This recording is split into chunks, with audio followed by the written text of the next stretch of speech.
네, 여러분, 안녕하십니까. 이준석 의원이 그 윤석열 대통령에게 비법을 털어내는 그런 발언을 오늘 아주 길게 내놨습니다. 2022년 6월, 그러니까 윤석열 대통령이 대통령에 취임하고 한 달이 채 안 됐을 때 지방선거가 있었는데 윤석열 대통령이 당시 이준석 국민의힘 대표에게 특정 시장, 구청장 공천을 요구했다. 이런 말을 했습니다. 그러면서 필요하면 검찰에 적극적으로 진술하겠다. 이렇게 말했습니다. 이것은 이른바 명태균 씨 파문으로 당시 여러 가지 공천과 관련해서 잡음이 지금 불거지고 있는 가운데 검찰이 당시 당대표였던 이준석, 그리고 김종인 전 비대위원장까지 이제 조사의 범위가 점점 확산되고 있다. 검찰 조사의 칼끝이 당시 이준석 당대표에게 다가오는 것처럼 그런 기미가 감지가 되자 이준석이 드디어 윤 대통령을 상대로 해서 자신도 윤 대통령에게 칼끝이 있다. 이것을 지금 이빨을 드러내고 있는 겁니다. 이준석 개혁신당 의원인데요. 국민의힘 대표 시절 치러진 2022년 6월 1일 지방선거를 앞두고 당시 윤석열 대통령이 공천에 개입한 정황이 있다라고 주장을 했습니다. 또 논란이 되고 있는 자신의 카카오톡 메시지에 대해서는 김영선 전 의원에게 단수공천을 준다든지 이런 분위기가 확인된 게 없어서 그냥 전환한 것이다. 이렇게 해명을 했습니다. 이제 이것은 명태균에게 보낸 카카오톡 메시지를 말하는 것 같습니다. 이준석 의원은 우원식 국회의장하고 함께 브라질에서 열린 제10차 G20 국회의장 회의에 다녀온 뒤 기자들하고 만나서 이런 이야기를 길게 했습니다. 윤 대통령이나 김건희 여사에게 직접 연락을 받은 적이 있느냐라고 기자들이 묻자 이준석 의원은 당연히 소통할 수 있는 부분도 있다. 연락을 받았다는 뜻입니다. 소통할 수 있는 부분도 있다. 이건 연락을 아주 여러 차례 주고받았다. 이런 뉘앙스입니다. 흔한 케이스가 누가 대통령과 김 여사의 의중이라고 팔아서 공천관리위원회에 영향력을 끼치려고 하는 경우가 있을 때 대통령한테 전화를 걸어서 이 사람이 이런 소리를 하고 있던데요. 제가 알아둬야 할 일이 있습니까? 라고 물어보기도 했습니다. 그러면서 이준석 의원은 대선 직후에 있었던 지방선거, 보궐선거이다 보니까 이른바 대선 기여도라는 모호한 기준을 공천관리위원회에서 신경을 썼던 것 같다라고 말을 했습니다. 그러면서 아주 중요한 대목들을 슬쩍 꺼냈는데요. 그러니까 윤석열 대통령을 향한 창끝을 슬쩍 그 끝을 이렇게 보여주는 겁니다. 이렇게 말했습니다. 하도 기자들이 질문을 하셔가지고 기록 몇 개를 찾아봤는데 대통령께서 공천 시기에 저에게 활발하게 소통한 기록도 찾아봤는데 웃겨서 말이 안 나오는 것들도 많았습니다. 이것도 무슨 소리입니까?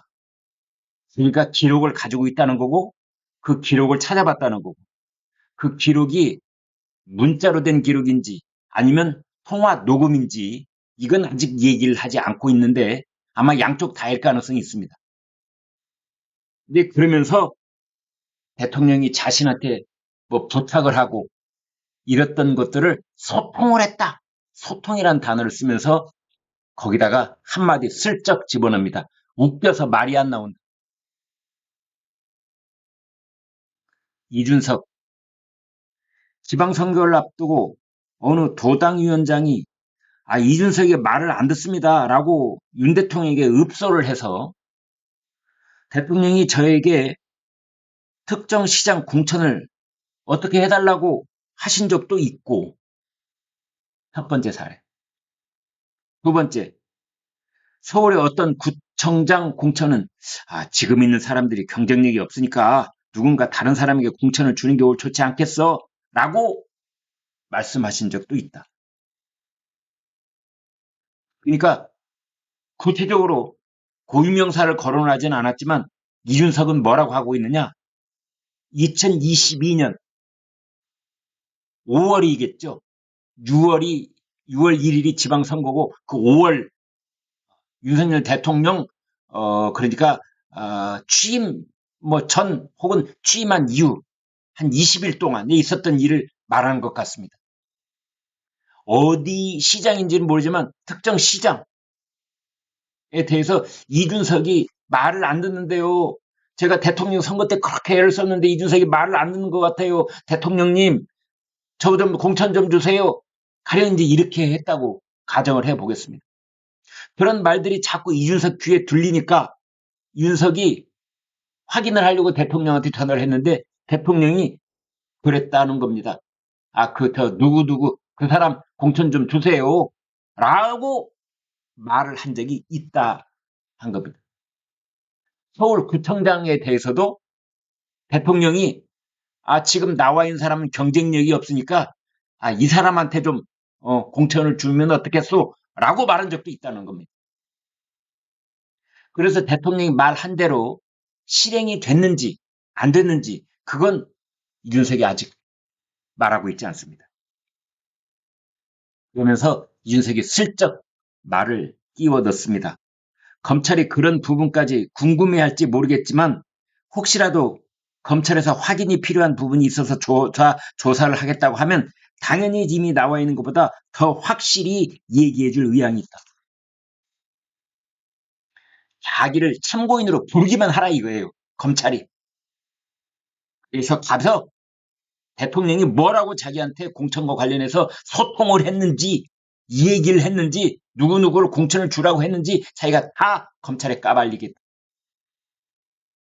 검찰에만 얘기하겠습니까? 검찰 조사 받고 나와서 아마 이준석은 기자들한테도 이제 고유명사로 어디 시, 그 다음에 누구누구 후보, 공천 이야기 다 할 준비가 돼 있다. 이건 용산 대통령실을 향해서 지금 내가 여기 폭탄 단추 누를 수 있다. 이렇게 은근슬쩍 협박하는 목소리처럼 들리기도 하는 겁니다. 용산 대통령실을 향해서 이준석이 말하기를 나에 대해서 더 이상 검찰 조사가 다가오지 않도록 해달라.